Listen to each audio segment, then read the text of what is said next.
Warning, this review contains mild spoilers for new Netflix series The Rain. The strength on its skimpy, Netflix-penned synopsis, The Rain looked worryingly like it was being pitched as a family-friendly take on The Walking Dead.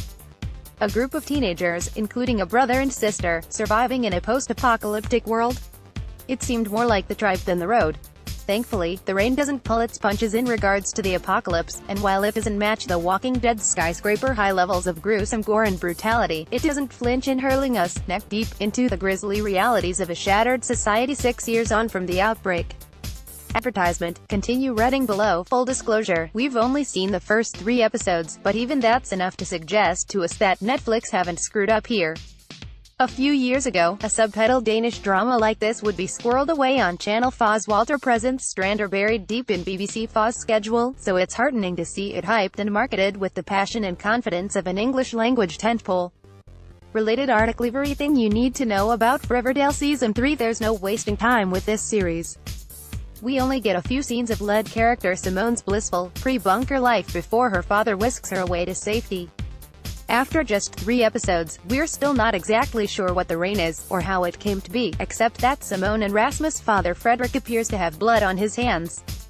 We also don't get much of a chance to discover much about the pair's parents. Within just a few scenes, this teenage girl and her kid brother are left to fend for themselves, parentless and cut off from the rest of the world.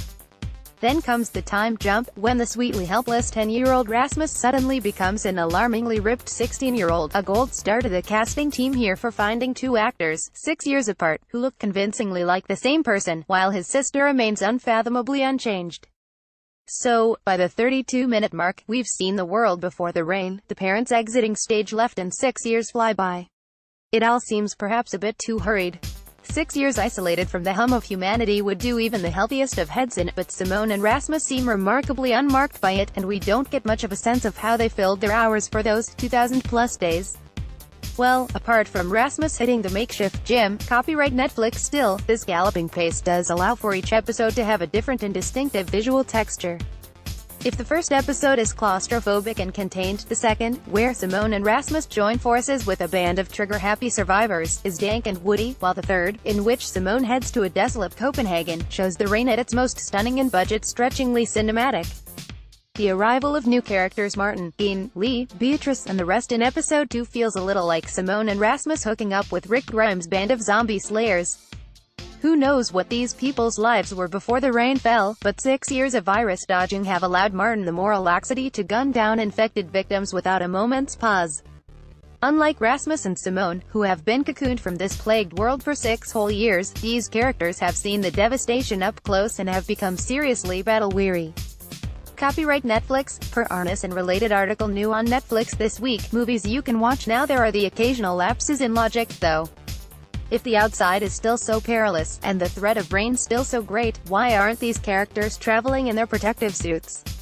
And if rain has already fallen, surely it is not just puddles or streams that are so deadly, even a simple dewdrop might be enough to infect someone. But, of course, the virus-infected rain is the mystery at the heart of this series.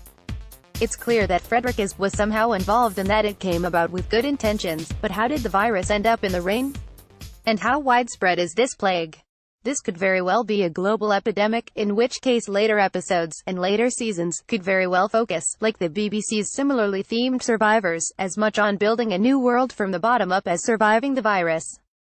From what we've seen so far, The Rain is so much more than The Walking Dead with teens. It's a satisfyingly full-blooded and handsomely filmic series that justifies the hype and shows that there's so much more to Scandi TV than chilly murder mysteries and chunky Faroe Isle jumpers. The Rain will launch on Netflix on May 4th. Want up-to-the-minute entertainment and tech news? Just hit like on our Digital Spy Facebook page and follow on our @DigitalSpy Twitter account and you're all set.